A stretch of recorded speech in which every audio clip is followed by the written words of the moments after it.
I was born in the Free State, Kroonstad. I don't know if you know that.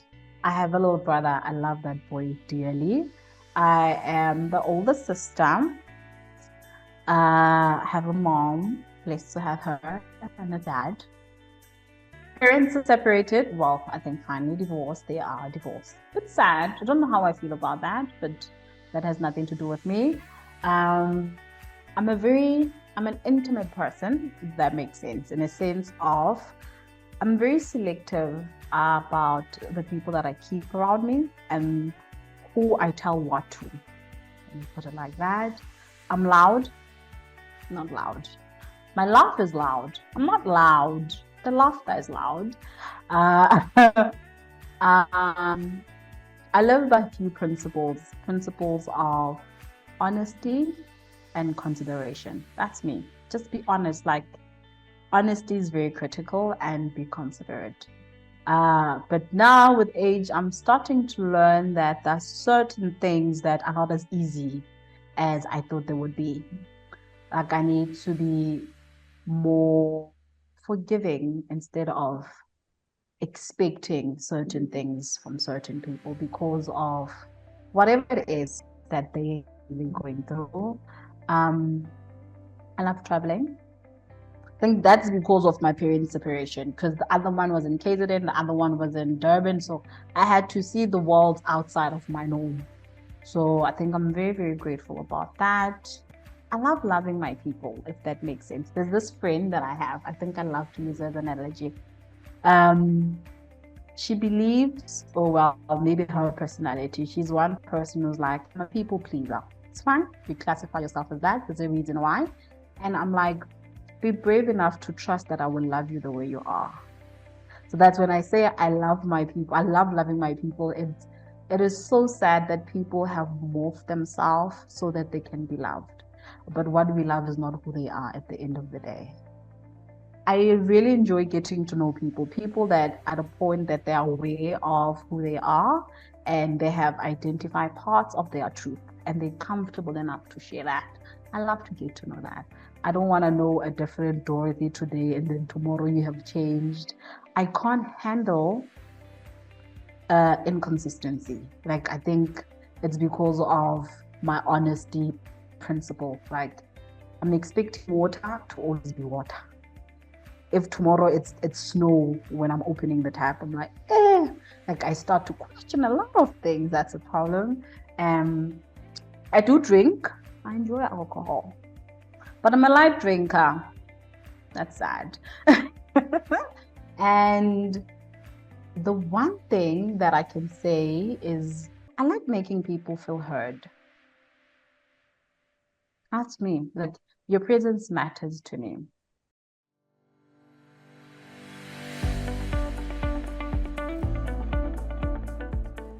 I like to classify myself as a microbiologist that fell in love with the quality part of it. So my love for quality started when I got my first job. I was doing my intern, but the one thing that stuck out for me that was the highlight is the why we do what we do and what purpose does it serve. So when I sit as a microbiologist who fell in love with quality, it's because of the why factor that I had behind everything that we're doing. It was I understand it must be done. I'm not going to dispute it, but I want to understand what purpose does it serve, like what value does it add, and why must it be done the way you say I must do it.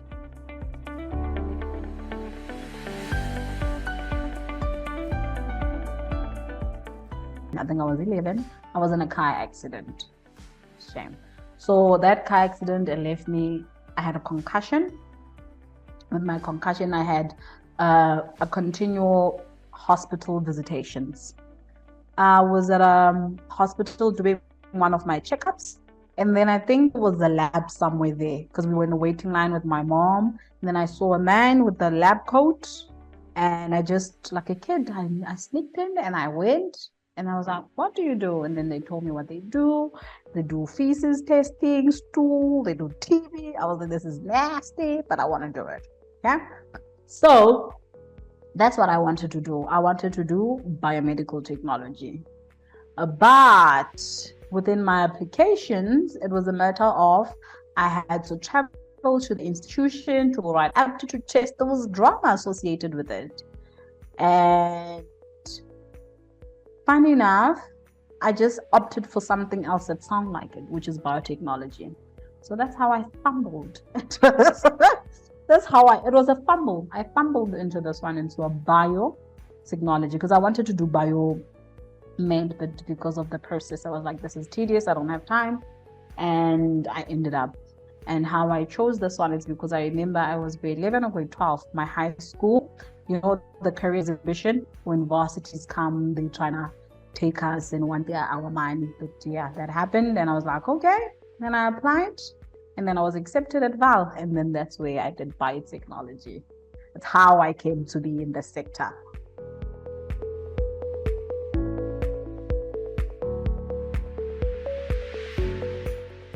School-wise, I'm not gonna lie, I don't think I knew what I was doing when I was in varsity. I was just going to varsity because that's the next step.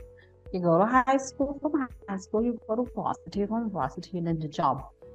That was the basics. That was the formula. And then, like I said, I think how I fell in love with I think it's because of a mindset thing. So with my qualification, you do 2 years of theory and then you're required to do 1 year of practical. So there's always a struggle in obtaining that 1 year, because without that 1 year of experience, you don't graduate, unfortunately. So it was just the mindset of, when I got the opportunity, I was very logical in the sense that I am here for short time, so what tools they can offer me, I don't have to use all of them here. I can use all of them wherever, but I'm going to optimize them. So I think it started with that whole mentality that what I have right now, it's limited resource. So what I do with it and how I optimize it or how I multiply it is up to me. So it was a micro lab. It was 3 students, 1 technical manager, and we were expected to know the same thing the same way. And it was an environment where if you don't grab it's you, learning was your responsibility. Let me put it like that. And with my mindset, it was a matter of, I want to know how everything is done here and why it's done. So that's when I fell in love with my job. It was beautiful to be trusted with so much at that entry level. I feel like for me, for what made me fall in love with it, it's being trusted to actually carry something that people with 5 years or 10 years are actually doing. So that was it. And then for me, it's when everything changed into the quality, because I felt that quality was, that's, I like to make this example. When we praise a very beautiful building because of the architecture, structure, and everything, nobody ever wonders the strength of that stone that is actually keeping that building up. So I was like, I saw quality. Quality for me was the background, like that people that get the applause, which is great. Somebody must be the face of something. But I was like, I want to be in the background. I want to be in the background in the sense that I'm the person that understands why you're getting the applause and where they're coming from, and when they're not there, what it means. So for me, it was there when I fell in love with everything. I was very inquisitive. The people there were very open with everything. I would take it upon myself to ensure that me and my team people at that time, we're well informed on everything, instead of us saying that this is a lot, or like we humans over time, you get to a point of saying that, no, but I'm just an intern and I'm working as much as a permanent person, and they're getting paid 100 million, I'm getting paid 2 rand. So it's like, it was a matter of opportunity, maximize it so that when your time is over here, you got what you needed in that time. So that's where I fell in love with the quality. I'm like, I want to be in the background. I want to be behind the scenes, the producer of things. Because at the end of the day, the quality that the next person present, somebody else put in the work. So that's when I fell in love with it.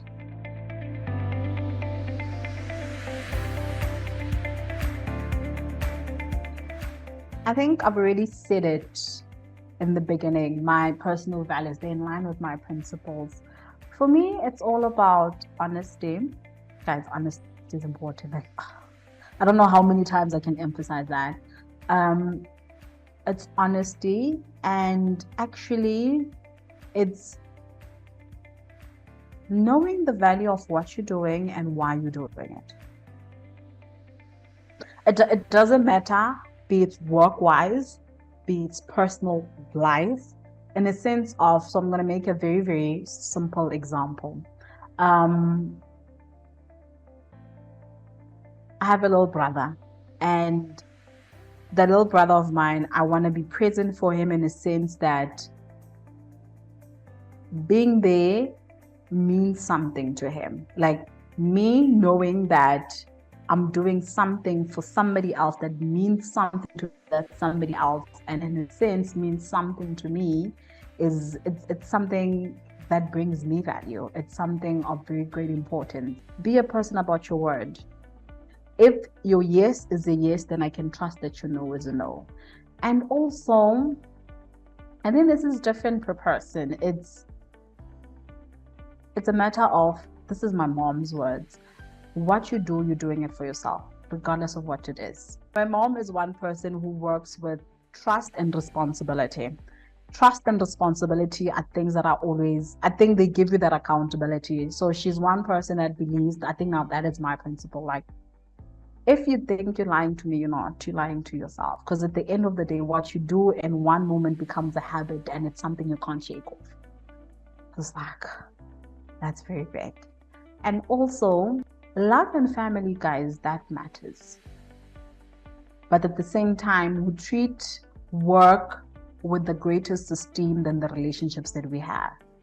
And I wonder, I'm like, what is it about it that makes us more in tune to it than other things in life? Because I feel like everything is contractual. Work-wise, I think I can put it in logic in a sense that you put in the hours, somebody gives you the compensation. But at the same time, we don't want to put in the hours for love. We don't want to put in the hours for our family. But yeah, I think those are my values. Honesty, be honest. Your word is your vow. Be about that. Understand what you're saying and understand what it means. Respecting people's boundaries.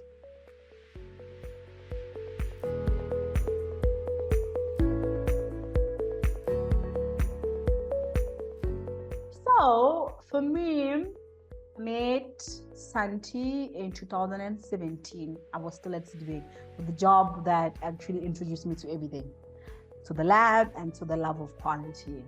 And I remember the one thing that I did, I'm always, inquisitiveness, it's me. I don't know why, but it's just there. So she was giving us training. So the company, I think when you are a student, they would give you that training before you leave every 6 months or however many months. And then she was there, she was the facilitator, giving us training on 17025. So I was already thinking, I'm like, my logic mind is like, okay, you were here for a specific time. So when that time finishes, you need to find other ventures. So she was there, and I think she gave us business card. I think I still have that. Then I Googled her. I Googled. And then I think at that time it just said that we are the people that have actually walked in your shoes, and whatever she was doing recruitment, and it was just still training. I think it was just still training at that time. And I was like, this is nice. This is nice. Somebody who is gonna be there for you, not from a business point of view, but from I can relate to you in that sense, the relatability.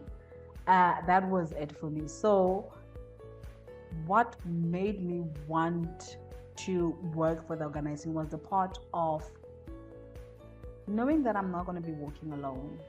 Having somebody that relates to what you actually are doing and how it's done. That back then, for me, that was like, this is nice. This is nice.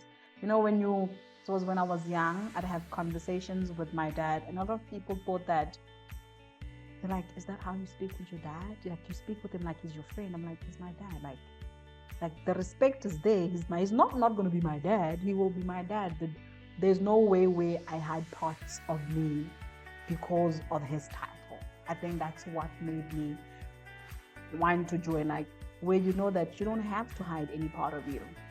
You don't have to just be a number that's here to produce certain numbers and go home. But you get to be a contributing factor to a larger picture.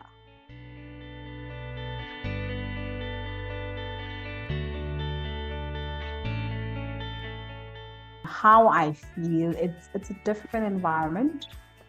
It's an environment that, I'm gonna talk for me, it's an environment that has been very kind to me, the VGL. Like, very kind, I think it's an understatement, but kind, and has allowed me to heal in a sense.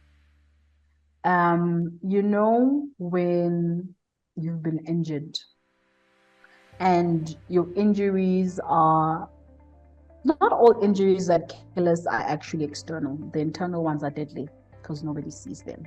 So with internal injuries, they do have an effect one way or another. Some, you yourself can't tell what they are, the effect.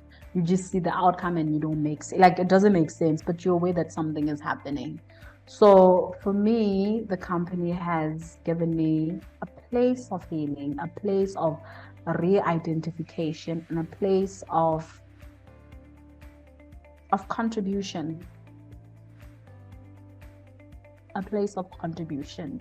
Days are not the same, but knowing that you're going to a place where every day you're allowed to be yourself. Today, I'm just in my feelings. Today, can you just not bother me? Today, can I be selfish today? Today, what do you need from me? Today, what can I do for you? Today, must I get you cake? Do you understand? So being allowed to be in all your elements of ups and downs and not looked differently in any other way, where I know that I can talk to a person and it's you are heard. It's not something that's going to be used against me in the future.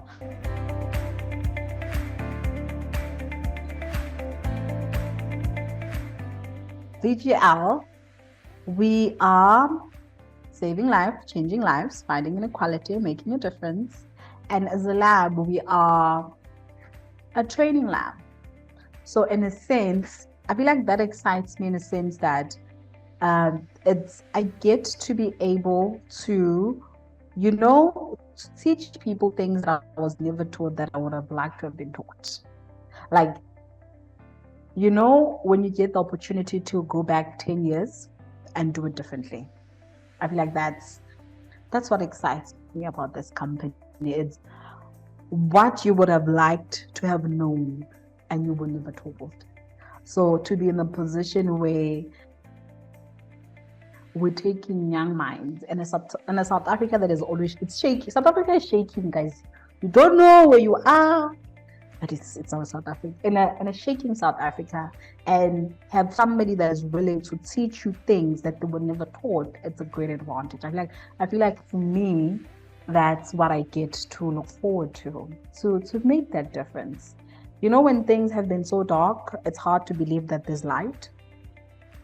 Or when your mindset is actually been like this. I don't know the words. Yes. In that direction, it's hard to let somebody else actually show you different, but to be able to be a part of somebody's career starting point makes a huge difference. I feel like I'm very, very, like, a lot of companies, they do their due diligence how they can with what they have, but it's the company that you start with that will determine the course of your career. So to be able to impart what I was never told or what I didn't know to the next people that are going to be working here, it's something I look forward to. And I think I was telling them, I'm like, you are still young, you're allowed to make your decision, explore. There's when you're like, I feel like when we are kids, we are privileged to information, but information that has no meaning, it's useless. So I think I was in grade 11. grade 11. Student teachers, when they're doing their teaching and then they come and then there's the guy that once told me, he was like, in your 20s, study as much as you can so that you have as many options as you have. I was like, right, now I want to make money. Janice, but I didn't understand the power of that statement because I didn't have the wisdom to understand it at that time. So what I'm understanding by that is, at the end of the day, you will choose a career. You will choose to stick to one thing because it's benefiting you in a season, to understand that it won't sustain you for a lifetime. So when I say that I get to be a part of somebody starting career and tell them things that I was never told, it's a matter of start this job, but if you feel it's not for you, change it. You still have time. So for me, it's that, knowing that making a difference. For me, it's not something tangible, but it's making a difference, knowing that somebody's thought process has been changed because they have encountered us at VGL and MiChem. That is it for me. For me, it's just tapping here, because once this is tapped, everything is doable. That's my changing life approach, making the difference. That's how we'll fight the inequality.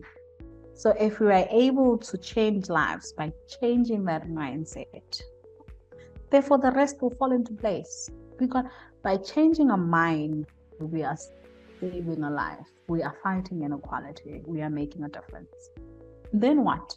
The one thing I truly appreciate about my mom is solution driven, in a sense that a problem is not going to change. Like, once there's an accident, there's an accident. It's not going to be you can sit with 10 years for an accident. You still need to fix the car. So what differentiates you from the next person is how quickly you move on. In a sense of, this is a problem, we need a solution.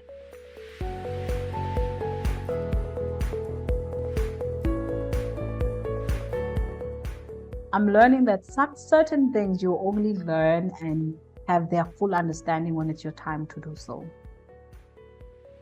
Certain people, they fumble through life, not necessarily by choice, but I think it's because they must, so that they get to certain points. But I feel like this is the one thing that I'm very I feel like for me it's a sad reality, but it must happen.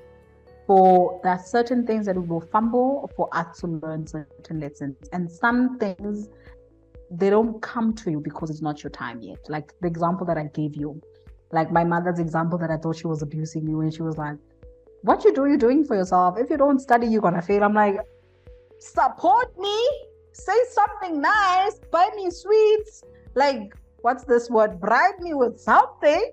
Do you understand? I didn't understand that, but it's only now that I'm understanding that what you put in is what you get out. And that's it. And certain things, like now, I was told that when I was 8, 9. I'm understanding it like 20 years later. Those are like, that's sad. For me, that's a sad reality, but it's something that I'm learning and appreciating. And especially with mistakes too. Certain things, it's not that you don't know them, but they must happen in a specific way for them to grab your attention. That sucks.